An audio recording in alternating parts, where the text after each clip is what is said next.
अस्सलामुअलैकुम। मैं हूं अजीम फारूकी। मैं जब छोटा था 5 क्लास में था तो बड़ा ही एक इंटरेस्टिंग वाक़या हुआ।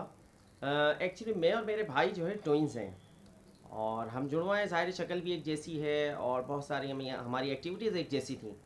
तो मुझे अच्छी तरीके से याद है कि 5 क्लास में जब हम पढ़ते थे दोनों, तो हम दोनों के रिज़ल्ट में एक अजीब व गरीब इंटरेस्टिंग वाक़या हुआ था कि मेरा जो रिज़ल्ट का इनाम था वो मेरे भाई को दे दिया और मेरे भाई का जो रिज़ल्ट का इनाम था वो मुझे दे दिया।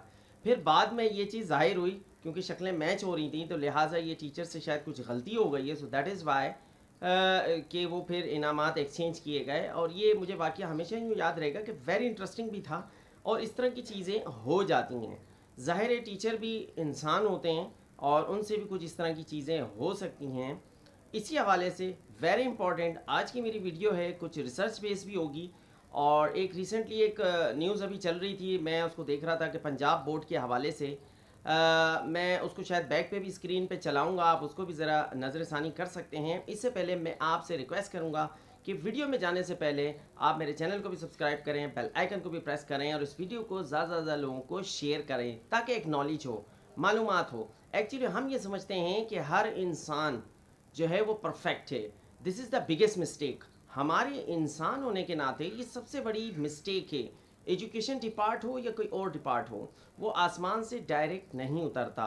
और दूसरी बात कि यहाँ पर हम देखते हैं कि जितनी परसेंटेज के हिसाब से बच्चे मिस्टेक्स कर रहे होते हैं, हम बड़ों की मिस्टेक्स, इवन टीचर्स की मिस्टेक्स को जो है वो कंपेयर करें तो शायद टीचर्स की मिस्टेक्स कम होती हैं, लेकिन चूंकि वो ज़िम्मेदार होता है लिहाजा उसको हम सख्त नोटिस या इस तरह की चीज़ें जो है हम करते हैं, बाज़ औक़ात हम उसको टर्मिनेट भी कर देते हैं।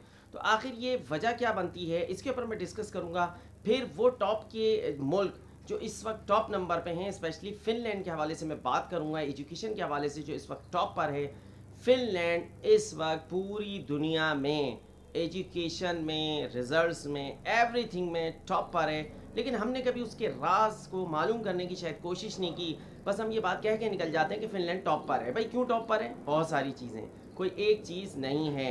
आज मैं जो चीज़ शेयर करूँगा वो बड़ी इंपॉर्टेंट है। मैंने अपने 20 साल कैरियर में इस चीज़ को बड़ा ऑब्ज़र्व किया कि नॉर्मली जो एलीट क्लास के स्कूल होते हैं वो हमेशा जब भी बच्चे को दाखिला देंगे, एडमिशन देंगे, उसके पेरेंट्स का भी इंटरव्यू लाजमी करते हैं। यहाँ तक कि मैं खुद भी अपने बच्चे के एडमिशन के हवाले से एक स्कूल गया तो उन्होंने मेरा पूरा बायोडेटा लिया, मेरा पूरा इंटरव्यू लिया, मेरा इंटरेस्ट देखा और यहाँ तक कि मेरी सैलरी भी उन्होंने पूछ ली। गो के बिल्कुल ठीक नहीं लगा, बट मुझे ये फ़ील हुआ कि क्योंकि वो पेरेंट्स की साइकोलॉजी देखकर बच्चे के हवाले से अंदाज़ा करना चाह रहे हैं कि बच्चा कैसा होगा।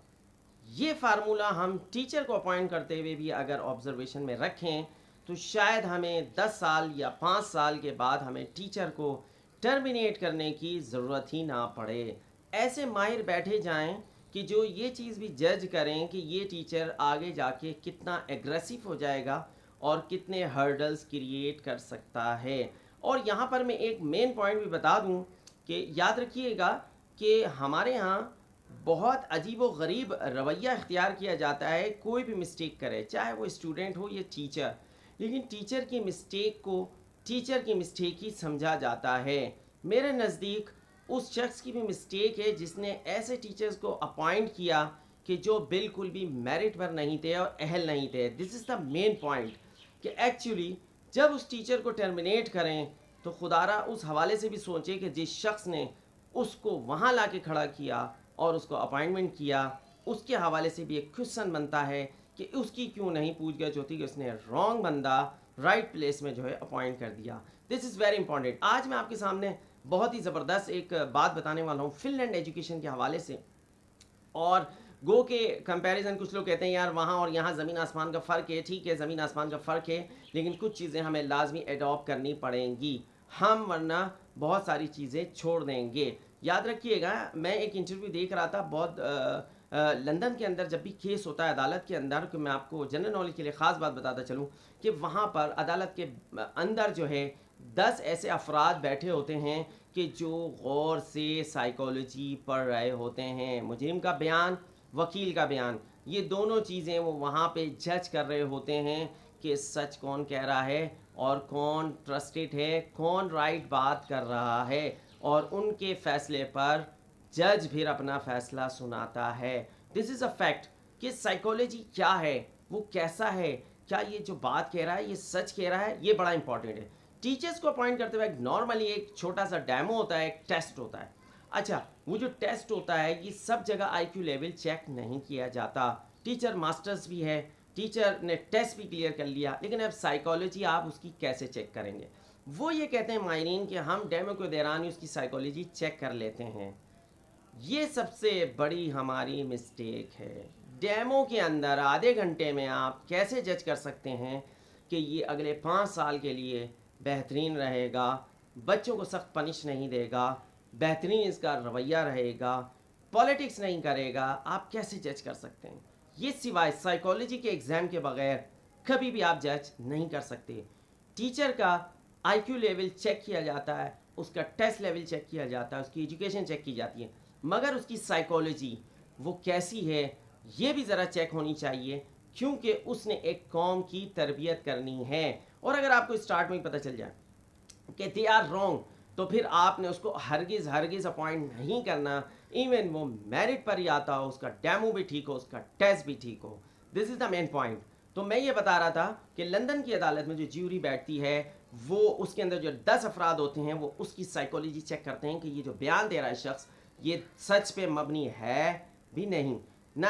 अब मैं चलता हूँ फिनलैंड की तरफ। फिनलैंड के हवाले से मैंने टीचर्स की अपॉइंटमेंट किस तरह से होती है उसके हवाले से कुछ चीज़ें मैंने पॉइंट्स निकाले हैं, इसको ज़रा मैं आपके साथ शेयर करूँगा। नंबर 1, फिनलैंड असातिज़ा का जो तकर्रुर होता है वो किस तरह से होता है कि सिर्फ प्राइमरी के लिए मास्टर्स डिग्री होना लाजमी है।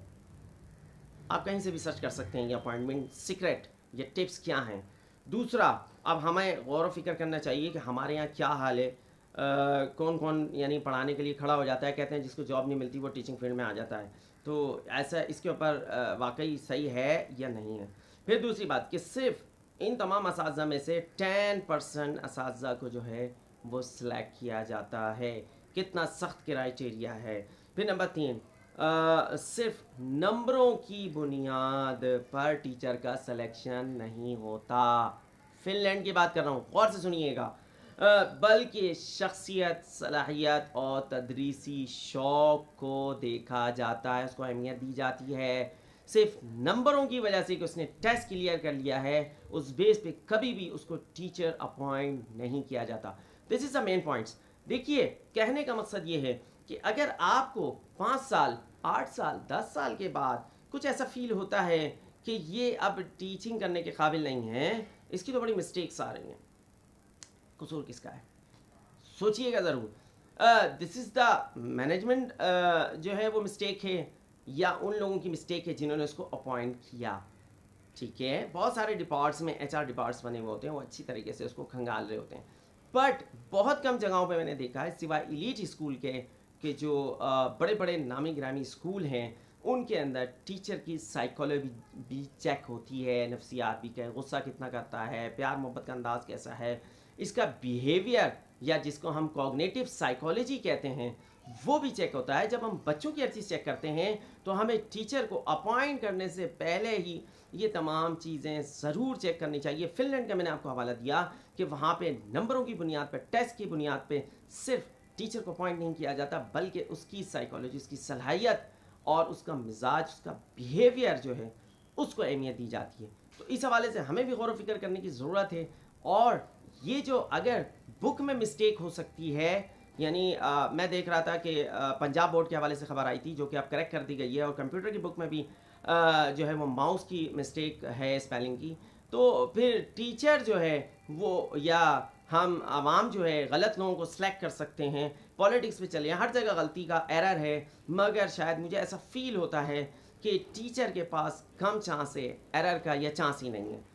This is a fact. इसके ऊपर हमें गौर व फिक्र करना होगा कि कहाँ इलास्टिसिटी होना चाहिए। ऐसा तो नहीं कि हमने उसको अपॉइंट करते वक्त ही हमने मिस्टेक कर दी। तो ये हमें गौर व फिक्र करने की ज़रूरत है, ना कि हम उसका ब्लेम, उसका मलबा उसी पर डाल दें कि वही एक्चुअली कसूरवार है। गलत लोगों को सही जगह पर अपॉइंट करने वाले भी बराबर के कसूर होते हैं, ये बात हमें समझ लेनी चाहिए। तो अपना क्राइटेरिया बिल्कुल स्ट्रिक्ट करना चाहिए ताकि जो भी शख्स टीचिंग फील्ड में आए वो बिल्कुल ऐसा हो कि जिससे एरर का कम चांस हो। आई होप आपको मेरी ये वीडियो भी पसंद आएगी, आप मेरे चैनल को भी सब्सक्राइब करते रहेंगे। Thank you very much. अल्लाह हाफिज़।